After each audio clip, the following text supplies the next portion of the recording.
Either the driver didn't see the dog in his headlights or didn't care. About 100 feet from the house, there was a terrible thud. Uhura's body was thrown into a snowbank. The snow kept falling as if nothing had happened. And the driver kept coming. He pulled up to the house, got out, left the engine running, slid a new cigarette into his gross, chapped little mouth, and, without even glancing back to see what had happened to Uhura, turned to Zoe.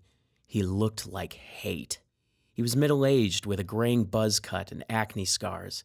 His clothes, pleated black pants, a white shirt with blue stripes, were clearly bought to impress people once upon a time, but they couldn't have gotten him far, because they were so dirty now that a washing machine would have spit them back out.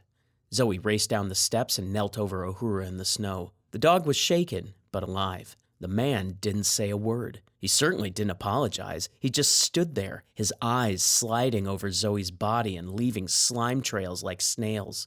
Men had looked at her like this ever since she was 12. When she first talked to her mother about it, her mom had said, "Zoe, sit down for a second. It's time I taught you the meaning of the phrase, horrible low-life perv."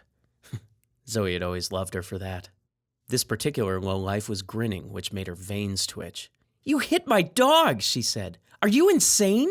He laughed. Then his eyes got hard. "That ain't your dog," he said. "Just a couple old folks get themselves dead don't mean you can come along and snatch up their dogs."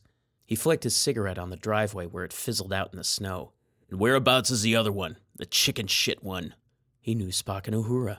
"Who are you?" Zoe said. "Who am I? I'm somebody who hates standing in the friggin' cold. Also, I'm somebody who hates questions. Now where's the other damn dog?" "That's a question," Zoe said. The man barked out a laugh. "Well, look who's got a mouth on her. Tell you what, girlie, you can call me Stan. How about that, as in Stan the man? I'll call you Zoe. How's that grab you?" And he knew her. "Not so goddamn smart-alecky now, are you?" he said. Uhura struggled to her feet. She shook the snow off her fur and started to growl again. Stan walked toward the dog with a look that Zoe didn't like. Uhura growled louder, like a rocket about to take off. Zoe stepped between them. She had no plan whatsoever. "Well, she knows you," she said, "and she hates you." "Yeah, well, this bitch here and I got some history, don't we?" he said. "And I'm more of a cat person." He stopped a couple feet from Zoe, close enough that she could smell the cigarette smoke leaking out of his mouth, as well as the sour breath beneath it. Up close, his acne scars were so deep it looked like he'd been hit with buckshot. "You gonna move out of my way?" he said. "I came here looking for money, but apparently I gotta kick a little doggy ass first."